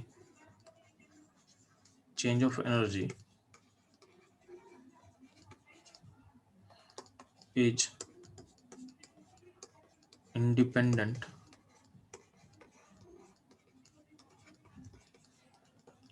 of path. यानी जो एनर्जी का चेंज होता है वो पाथ पे डिपेंड नहीं करता है। ठीक है, आप पाथ कोई फॉलो करो, अगर आपका इनिशियल पॉइंट और फाइनल पॉइंट सेम रहेगा तो एनर्जी का चेंज सेम रहता है। मान लेते हैं कि आप ए से डी जा रहे हो और यहाँ पे एनर्जी का चेंज कुछ है, मान लेते हैं ΔH। ठीक है, तो अगर आप ए से डी डायरेक्ट चले गए, या कोई बोला कि नहीं, हम कोई बोल रहा है कि ए से डी हम डायरेक्ट नहीं जाना चाहते हैं, पहले हम ए से बी जाएंगे, बी से सी जाएंगे और सी से डी जाएंगे। तो यहाँ पे देखोगे, यहाँ पे एंथैल्पी चेंज अगर H1 है, यहाँ पे एंथैल्पी चेंज H2 है और यहाँ पे एंथैल्पी चेंज अगर H3 है, तो आप अल्टीमेटली क्या हो रहा है, अल्टीमेटली डी पॉइंट पे पहुँच रहे हो। यानी आपका इनिशियल पॉइंट फाइनल पॉइंट दोनों सेम है, तो एनर्जी का चेंज भी सेम होना चाहिए। इसका मतलब बोलने का मतलब ये है कि यहाँ पे भी जो एंथैल्पी चेंज है, यानी यहाँ का जो ΔH है वो H1 + H2 + H3 होना चाहिए। दोनों पाथ में एनर्जी का जो चेंज होगा सेम होना चाहिए, उसमें डिफरेंस नहीं होगा। ठीक है, क्योंकि एनर्जी का चेंज पाथ डिपेंड नहीं करता है। इसको अगर हम रेशियो का फॉर्म लिख के दिखाएं तो ध्यान देना, आपको पास पता है कि ए से बी जाने का एंथैल्पी चेंज क्या है, H1 है। बी से सी जाने का एंथैल्पी चेंज क्या है, H2 है। और सी से डी जाने का एंथैल्पी चेंज क्या है, H3 है। आपको चाहिए क्या, आपको चाहिए ए से डी का। तो ए से डी लाने के लिए आप क्या करोगे, अब पहले इक्वेशन को सेकंड में ऐड करोगे और उससे थर्ड भी ऐड करोगे। तो तीनों ऐड करोगे तो क्या होगा, बी भी कैंसिल हो जाएगा, सी से कैंसिल होता है, मिल गया आपको ए से डी। यानी 1 + 2 + 3 करने पे हमको ए से डी मिल जाएगा। तो यहाँ का एंथैल्पी जो होगा, एंथैल्पी में क्या होगा, तीनों का एंथैल्पी ऐड कर दे। तो यहाँ का ए से डी का एंथैल्पी चेंज अगर ΔH है तो उसमें क्या होगा, H1 + H2 + H3 हो जाएगा। तो यही बेसिकली हेस्ट लॉ है। तो हेस लॉ का मतलब यही होता है, ठीक है, कि आपका जो एनर्जी का चेंज है वो पाथ में डिपेंड नहीं करेगा, यानी सिंपली आप रिएक्शन को ऐड सेपरेट करोगे तो उसका एंथैल्पी भी ऐड सेपरेट होते चला जाएगा, यानी अल्टीमेटली जो एनर्जी का चेंज है बस डिपेंड करता है आपका initial position and final position पे, और पाथ पे डिपेंड नहीं करता है, ठीक है। इसमें कोई दिक्कत हो चलो, यहाँ तक कोई प्रॉब्लम है? नहीं, ठीक है।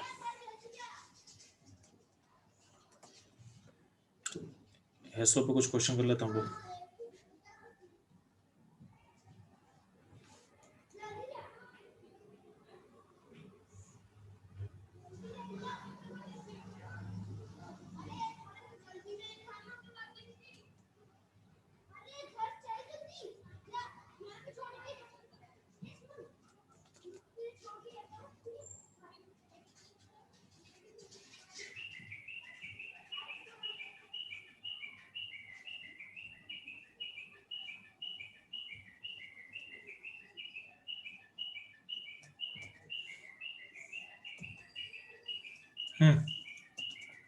तो बच्चों लोग को सेंस लॉ क्वेश्चन दिया, ध्यान देना।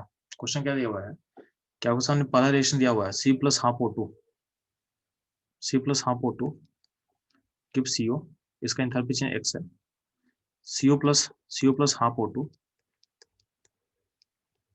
इसका एंथैल्पी चेंज क्या है, CO plus half O2 give CO2, इसका एंथैल्पी चेंज y है मान लेते हैं। आपसे बोला गया है कि इस रिएक्शन का एंथैल्पी चेंज बताओ, C plus O2 give CO2, इसका एंथैल्पी चेंज क्या होगा, इसका डेल्टा H पता करना आपको, इसका डेल्टा H को पता करना है। तो आपको दिख रहा है कि पहले वाले और दूसरे वाले को जोड़ेंगे, फर्स्ट एंड टू को जब ऐड करते हैं ना तो मेरे को ये मिल जाएगा, पहले दोनों को ऐड करेगा तो क्या होगा, CO कैंसिल हो जाएगा, तो मिल जाएगा C plus O2 give CO2। तो फर्स्ट दोनों को ऐड करने पे अगर ये रिएक्शन मिलने वाला मेरे को, तो इसका एंथैल्पी भी क्या होगा, दोनों की एंथैल्पी का सम होगा, यानी x प्लस वाई होगा, x प्लस वाई होगा, ठीक है। अब ध्यान देना, नीचे में क्वेश्चन दिया आपके सामने कि ए से टू बी का डेल्टा एच एक्स है, 4b से c का डेल्टा एच वाई है मान लेते हैं, और c से d का डेल्टा एच दिया हुआ है जेड है, ठीक है। फिर से मैं रिपीट कर रहा हूँ, ए से टू बी का डेल्टा एच एक्स है, 4b से c का डेल्टा एच क्या है, वाई है, और c से d का डेल्टा एच जेड है। तो आपको निकालना है 2a से d का डेल्टा एच क्या होगा, इसका डेल्टा एच पता करना आपको, यानी एक्स वाई जेड के टर्म में डेल्टा एच क्या होगा, फास्ट निकालो, जल्दी से बताओगे आंसर मेरे को, चलो।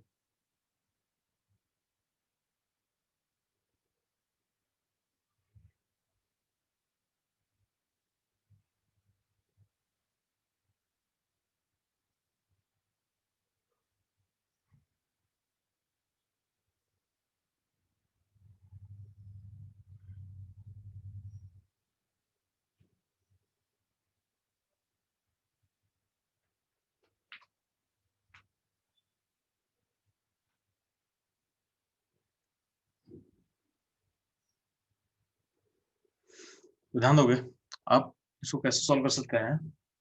अब देखो कि आपके पास जो गिवन दिया हुआ है, आपके पास रिलेशन 1 दिया हुआ है, रिलेशन 2 दिया हुआ है, रिलेशन 3 दिया हुआ है।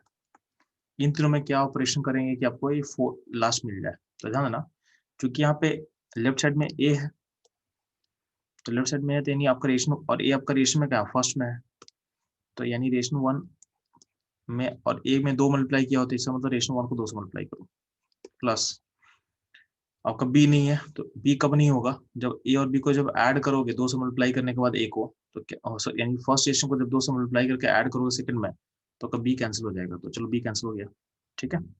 और जब थर्ड को भी ऐड करो तो सी कैंसिल हो जाएगा, यानी आप फर्स्ट इक्वेशन को 2 से मल्टीप्लाई करो, सेकंड को ऐड करो, थर्ड को ऐड करो उसमें, तो आपका सी और बी कैंसिल हो जाएगा, तो मिलेगा क्या, आपको ए से 2a से डी मिल जाएगा, यानी इसका एंथैल्पी भी क्या होगा, पहले वाले एंथैल्पी को 2 से मल्टीप्लाई करो, सेकंड को ऐड करो और थर्ड को ऐड करो, तो आपका एंथैल्पी चेंज हो जाएगा यूजिंग हेस लॉ, ठीक है।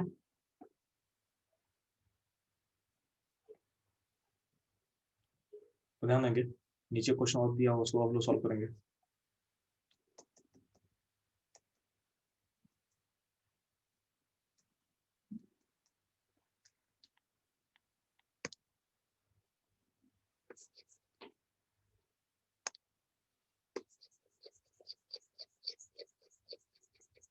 आपको आप ध्यान देना, आपके सामने क्वेश्चन दिया हुआ है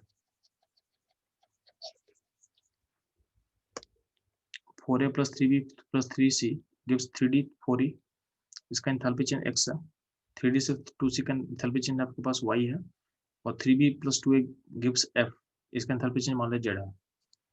तो आपको इस रिएक्शन का एंथैल्पी चेंज मांगा है, इसका एंथैल्पी चेंज क्या होगा, यानी यहाँ का enthalpy change x y z के टर्म में क्या होगा बताना आपको। ठीक है, ये अगला क्वेश्चन क्या है, a plus 2b plus c gives d, इसका एंथैल्पी चेंज x है, 4e plus 6f, इसका एंथैल्पी चेंज y है, और c से d का एंथैल्पी चेंज z है मान लेते हैं। तो आपको पता करना है a plus 4b gives 3f, इसका एंथैल्पी चेंज क्या होगा। ठीक है, यहाँ का एंथैल्पी चेंज आपको निकालना है एक्स वाई जेड के टर्म में, फास्ट आंसर बताएंगे।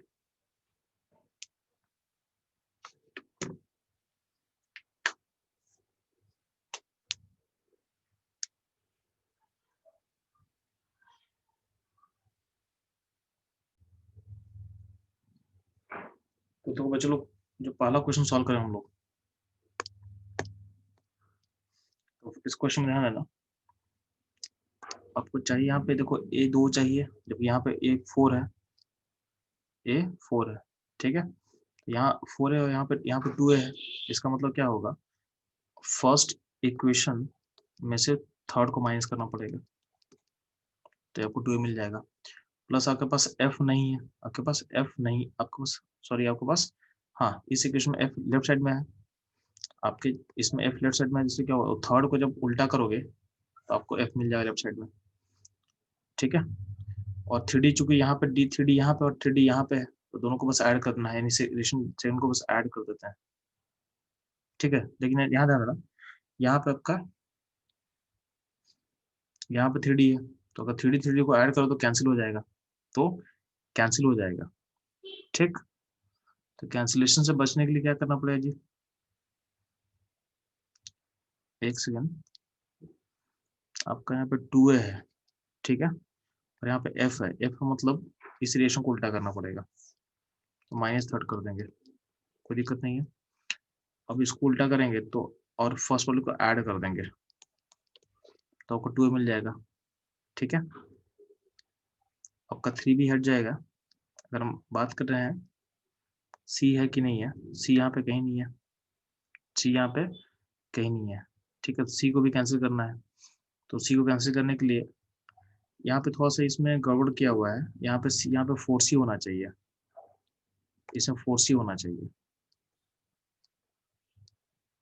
ठीक है, तो यहाँ थोड़ा 4c होगा, तो उस केस में क्या करेंगे, इसको 2 से मल्टीप्लाई कर देंगे और इसको ऐड करेंगे, तो 3D कैंसिल हो जाएगा, तो एक 3 बचेगा और 4c कैंसिल हो जाएगा।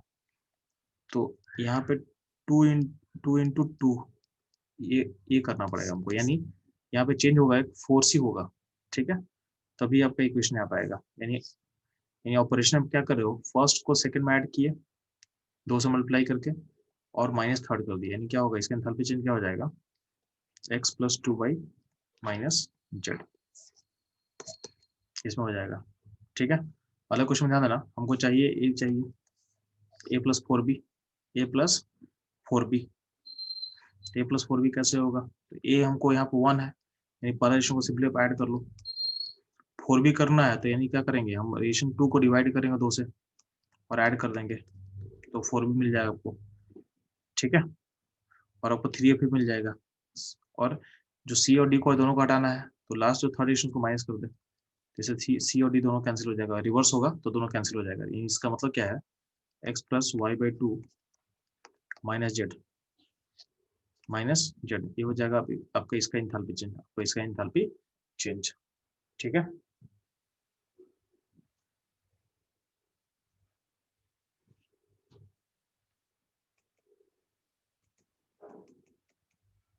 समझ गया ना। यहाँ पे एक रिएक्शन दिया हुआ है, ए से 2b का डेल्टा एच एक्स है, सी से 3d का y है, और एफ से 3e प्लस 2g का z दिया हुआ है, और हमको चाहिए इसका एंथैल्पी चेंज चाहिए मेरे को। तो इसमें देखो ए और 2b है, यानी फर्स्ट रिएक्शन को सिंपली आपको ऐड करना है, ठीक है। आपको 2c चाहिए, 2c कैसे मिलेगा, इसको 2 से मल्टीप्लाई करने पे, तो रिएक्शन सेकंड को 2 से मल्टीप्लाई करना पड़ेगा हमको। उसके अलावा क्या है, हमको चाहिए हमको ई चाहिए लेफ्ट साइड में, ई चाहिए लेफ्ट में, जबकि यहाँ ई राइट में है, यानी आपको थर्ड को माइनस करना पड़ेगा, लेकिन हमको ई में चाहिए 6, ई में चाहिए 6, तो क्या करना पड़ेगा, थर्ड को माइनस करके उसको 2 से मल्टीप्लाई भी करना पड़ेगा, यानी ई ऑपरेशन करने के बाद मेरे को मिल जाएगा डिजायर्ड इक्वेशन। एंथैल्पी क्या हो जाएगा इस प्रोसेस का, x plus 2y minus 2z, ठीक है। ये हो जाएगा इसका एंथैल्पी, इस तरीके से सोच सकते हैं हम लोग। इसमें कोई प्रॉब्लम आप लोग को, यहाँ तो कोई दिक्कत आप लोग को? आशुतोष, दिशा, अद्या, स्मृति, सोम,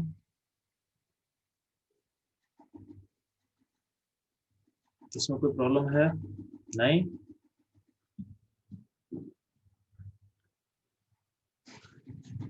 ठीक है, अब ध्यान देना, इसका एप्लीकेशन देख रहे हैं हम लोग, इसका एप्लीकेशन देख लो आप लोग थोड़ा सा। जैसे क्वेश्चन बोला हुआ आपको, जैसे यहाँ पे क्वेश्चन दिया हुआ है, तो क्वेश्चन बोला है कि formation enthalpy of ammonia x दिया हुआ है, अमोनिया का फॉर्मेशन एंथैल्पी एक्स दिया हुआ है, तो बोला गया इसका डेल्टा एच निकालो, इसका डेल्टा एच रेशियो निकालो।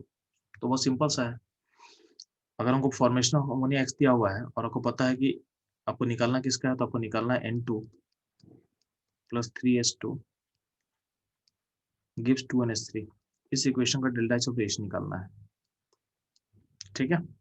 तो सिंपली क्या होगा, इसको आप लिख सकते हो ना, डेल्टा एच रेशियो क्या होता है, तो 2 इंटू फॉर्मेशन ऑफ अमोनिया यानी product minus formation of N2 plus 3 into formation of H2। तो आपको पता है कि फॉर्मेशन ऑफ N2 और H2 क्या था, 0 होता है। 0 कैसे होगा, क्योंकि एलिमेंट का स्टेबल स्टेट है, हम लोग सीखे थे लास्ट क्लास में कि एलिमेंट का स्टेबल स्टेट का एंथैल्पी चिन्ह क्या होता है, 0 होता है। तो यहाँ 0 0 हो जाएगा, और इसका एंथैल्पी चिन्ह क्या है, x है, ठीक है। तो यहाँ पे हो जाएगा, तो अल्टीमेटली x डालो तो क्या हो जाएगा, ये हो जाएगा 2x, क्या हो जाएगा, इसको एक्सपोर्ट कर दो तो ये डेल्टा आ जाएगा, आंसर 2x आ जाएगा। ये पहला तरीका है निकालने का, ये आपका पहला तरीका है निकालने का, ठीक है। एक और तरीका हो सकता है, आपको फॉर्मेशन ऑफ अमोनिया दिया हुआ है, तो आप क्या करोगे, अमोनिया का फॉर्मेशन इक्वेशन लिख लो। तो अमोनिया का फॉर्मेशन इक्वेशन क्या हुआ जी, तो अमोनिया का 1 मोल बनेगा, किससे बनेगा, अपने एलिमेंट के स्टेबल स्टेट से, तो हाफ इंटू प्लस 3/2H2, यानी इस इक्वेशन का आपको डेल्टा एच दिया हुआ है, फॉर्मेशन इक्वेशन अमोनिया का है, इसका वैल्यू आपको x दिया हुआ है, आपसे मांगा गया इसका, आपसे इस इक्वेशन का मांगा गया है। तो आपको दिख रहा है कि आपका इस इक्वेशन में अगर हम 2 से मल्टीप्लाई कर दें, इस इक्वेशन को अगर हम 2 से मल्टीप्लाई कर दें तो मेरे को इक्वेशन मिल जाएगा। सिंपल दिख रहा है ना कि नीचे इक्वेशन को 2 से मल्टीप्लाई करते ऊपर मिल जाएगा, इसका मतलब क्या होगा, ऊपर वाले का जो डेल्टा एच होगा 2x हो जाएगा, क्या हो जाएगा, 2x हो जाएगा। तो डायरेक्टली भी आप सोच सकते हो, ठीक है। तो आपको इस तरह से सोचना था, ठीक। तो सेकंड मेथड है सोचने का, सिमिलरली ध्यान देना, उसके नीचे क्वेश्चन दिया हुआ है,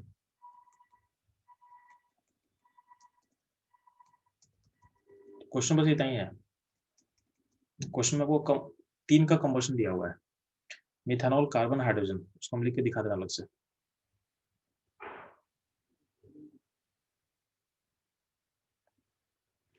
तो इस क्वेश्चन में बोला गया है कि combustion of enthalpy of methanol दिया हुआ है x, हाइड्रोजन का दिया हुआ है y, और कार्बन दिया हुआ है z मान लेते हैं, और आपको निकालना क्या है, find delta H of formation of methanol का निकालना है, आपको फॉर्मेशन को निकालना है, तो मिथानॉल के फॉर्मेशन को निकालना है, ठीक है, तो पहला क्या काम करो, फर्स्ट स्टेप क्या होता है ना, फर्स्ट स्टेप जो भी इंफॉर्मेशन दिया उसको रिएक्शन के फॉर्म में चेंज करो आप। तो मिथानॉल हाइड्रोजन कार्बन का पहले कंबशन लिखते हैं हम लोग। तो मिथानॉल का कंबशन इक्वेशन क्या होगा, तो मिथानॉल का कंबशन क्या होता है जी, तो हो जाएगा CO2 प्लस 2H2O, और यहाँ पे O2 बैलेंस कर ले, तो O2 बैलेंस करें तो यहाँ पे क्या हो जाएगा, यहाँ पे 3/2 हो जाएगा। ये हो जाएगा मिथानॉल का कंबशन इक्वेशन। ठीक, हाइड्रोजन का कंबशन क्या होगा जी, तो hydrogen plus half O2 gives H2O। ठीक है, ये हो गया आपका हाइड्रोजन का कंबशन। इसका वैल्यू क्या है, इसका x दिया हुआ है एंथैल्पी, इसका y दिया हुआ है। और कार्बन का कंबशन क्या होता है, C+O2 गिव्स CO2। ये हो गया Z, ये हो गया Z। अब इन तीनों का यूज करके हमको क्या चाहिए, तो हमको फॉर्मेशन चाहिए, तो फॉर्मेशन का इक्वेशन लिख ले। एंड हमको चाहिए क्या, हमको मिथानॉल का फॉर्मेशन चाहिए। ये CH3OH कहाँ से बनेगा, तो अपने एलिमेंट के स्टेबल से carbon plus 2H2 plus half O2, यानी इस इक्वेशन का हमको डेल्टा H चाहिए XYZ के टर्म में। तो आपको दिख रहा है कि ऊपर का जो तीन इक्वेशन है, इस तीन इक्वेशन को हम क्या करेंगे कि आपको मिल जाए। तो ध्यान देना, हमको कार्बन चाहिए लेफ्ट में, यानी रिएक्शन को थर्ड को हमको ऐड करना पड़ेगा। तो थर्ड तो एडिशन में चला गया। आपको हाइड्रोजन चाहिए, आपको 2, यहाँ पे 2 हाइड्रोजन चाहिए, तो एडिशन 2 को 2 से मल्टीप्लाई करना पड़ेगा, 2 × 2 करना पड़ेगा। ठीक है, और ध्यान देना, और हमको करना क्या है, हमको मिथानॉल को मिथानॉल राइट में चाहिए, और यहाँ मिथानॉल कहाँ लेफ्ट में है, तो रिएक्शन 1 को माइनस करना पड़ेगा। तो माइनस करेंगे तो अपने आप CO2 कैंसिल कर जाएगा, वाटर कैंसिल कर जाएगा, और O2 अपने आप हाफ आ जाएगा। यानी ये ऑपरेशन करने पे मेरे को मिल जाएगा। तो अगर ये ऑपरेशन करने पे हमको ये मिलने वाला है, तो इसका एंथैल्पी भी क्या होगा, -x, यानी जो फर्स्ट वाला है माइनस में करना पड़ेगा, प्लस 2 × y और प्लस z, इसका एंथैल्पी चेंज होगा -x + 2y + z। ठीक है, इस तरह से आपको क्वेश्चन को सॉल्व करना है। जो भी इंफॉर्मेशन दिया रहेगा उसको रिएक्शन के फॉर्म में चेंज कर लेंगे, जो मांगा गया उसको भी रिएक्शन फॉर्म में लिख लेंगे, और देखेंगे जो गिवन इक्वेशन है उसमें क्या मॉडिफिकेशन करें कि आपका जो डिजायर्ड इक्वेशन आपको मिल जाए। तो जो मॉडिफिकेशन आप करोगे वही मॉडिफिकेशन आपको इंथैल्पी में करना पड़ेगा, तो आपका इंथैल्पी अपने आप आ जाएगा। ठीक है, यहाँ तक मेरे को डाउट हो, चलो यहाँ तक को डाउट है, अद्या, आशुतोष, दिशा, नहीं? ठीक है, तो आप अगर क्वेश्चन सॉल्व करना स्टार्ट करना, जेई मेन का नीट का या एडवांस का क्वेश्चन सॉल्व करना स्टार्ट करो, उससे बनना स्टार्ट हो जाएगा। ठीक है, तो नेक्स्ट क्लास में कुछ क्वेश्चन सॉल्व करेंगे और हम लोग मूव कर जाएंगे एंट्रोपी पे, इन थर्मोडायनामिक्स का लास्ट पार्ट। ठीक है, तो नेक्स्ट क्लास 1-2 क्लास में आपका थर्मोडायनामिक्स खत्म हो जाएगा विद क्वेश्चंस। ठीक, तो चलो सेशन पे एंड करते हुए चलो।